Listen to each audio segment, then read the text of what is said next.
ကိုချင်းတရားပြက်ပြားလာပြီဆိုလို့ရှိရင်ဘာဖြစ်တော့မင်းမှုတန်းတွေကိုချင်းတရားပြက်ပါလာဒါခွင်းဆက်ပဲမင်းကကိုချင်းတရားပြက်ပြားရင်မင်းမှုတန်းကိုချင်းတရားပြက်ပြားမင်းမှုတန်းကိုချင်းတရားပြက်ပြားရင်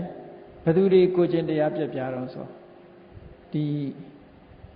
အနိကဆုံးနော်တိုင်းပြည်မှာအင်အားရှိတဲ့ပစ္စည်းဥစ္စာချမ်းသာတဲ့ပုဂ္ဂိုလ်တွေကိုချင်းတရားပြက်ပြားလာအဲ့ဒီပုဂ္ဂိုလ်တွေကိုချင်းတရားပြက်ပြားပြီဆိုရင်တဏ္ဍာလုံးကိုချင်းတရားပြက်ပြားတယ်ခွင်းဆက်ပဲဒါရှောင်ရှားလို့မရအဲ့ဒါကိုမြတ်စွာဘုရားကဘယ်လိုဥပမာပေးထားတော့ဆိုလို့ရှိရင်နွားအုပ်ကြီးတအုပ်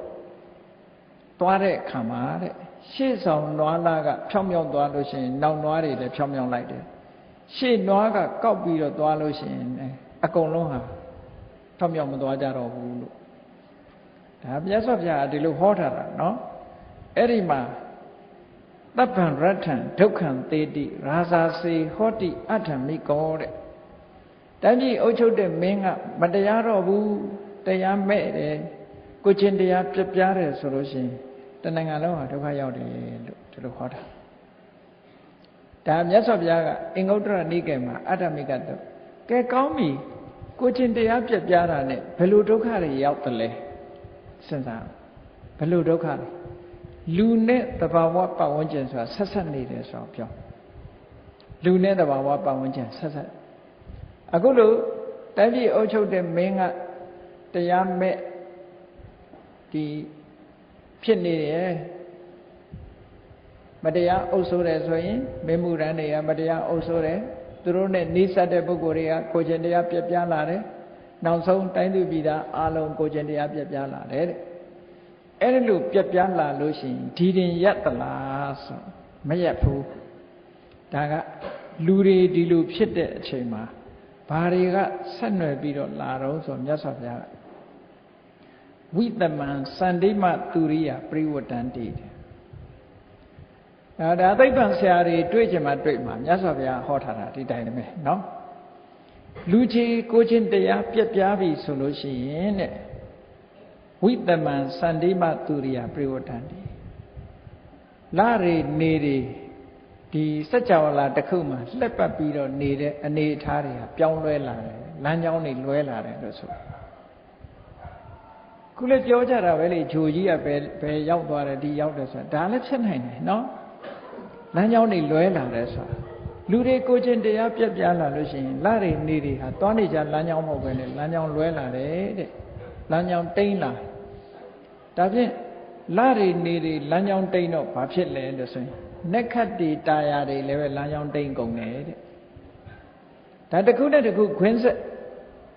လူတွေကိုချင်းတရားပြက်ပြားမှုကနေပြီးတော့ဆက်နွယ်လာတာ။ဩလာရီနေရီ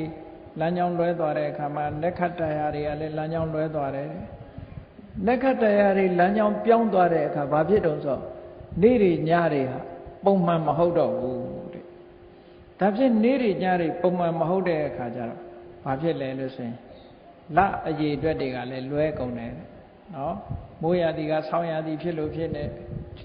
လွတ်ချော်ချော်တွေအကုန်ဖြစ်ကုန်တယ်တဘာဝကြီးဟာလွတ်ချော်ကုန်အခုခေတ်မှာတော့အိုဆုံးလွာပါလို့ဘာဖြစ်လို့ဒီပြင်အကြောင်းတွေသာရှောက်ပြောတာတကယ်ကတော့တတ္တဝါတွေအကျင့်ပြတ်တာကပိုအဓိကကြတယ်နော်လူတွေဖြည့်ဆည်းလို့တဘာဝပတ်ဝန်းကျင်ပျက်စီးလာဖြည့်ဆည်းတယ်ဆိုတာလူတွေရဲ့အကျင့်စာရိတ္တဟာဒီပတ်ဝန်းကျင်ကိုပျက်စီးစေတယ်ဆိုတာအမတန်မှထင်ရှားတာပေါ့နော်အဲ့တော့လာတွေဒီ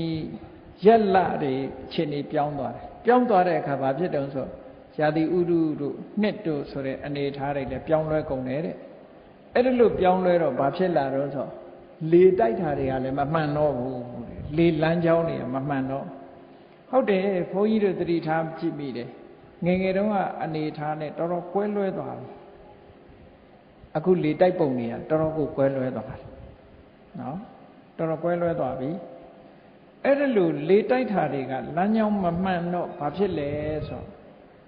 ကောင်းကင်မှာနေကြတဲ့နတ်တွေကလည်းပဲသူတို့ကောင်းကင်မှာသူတို့ဗိမာန်တွေရှိတယ်အဲ့ဒါလေလမ်းတွေကမမှန်တဲ့အခါကျတော့ လေတွေကတိုက်ချင်ရတိုက်တဲ့အခါကျတော့နတ်ရဲ့ဗိမာန်တွေကိုလေတွေကဝင်တိုးတဲ့အခါမှာဗိမာန်တွေလှုပ်လာလှုပ်တဲ့အခါကျတော့နတ်တွေကစိတ်ဆိုးလာတယ်တဲ့ဒါတာမန်ပုဂ္ဂိုလ်တွေတော့မသိနိုင်ဘူးတော့ဒါမြတ်စွာဘုရားဟောတာပဲအဲ့ဒါလို့နတ်တွေကစိတ်ဆိုးလာတဲ့အခါကျတော့ဘာဖြစ်လဲလို့ဆိုတော့မိုးမမှန်တော့ဘူးတဲ့မိုးလေဝသမမှန်တော့ဘူးကောင်းကောင်းမွန်ရွာတဲ့အချိန်ကိုမရွာဘူးမရွာတဲ့အချိန်တွေကိုရွာလာတယ်တဲ့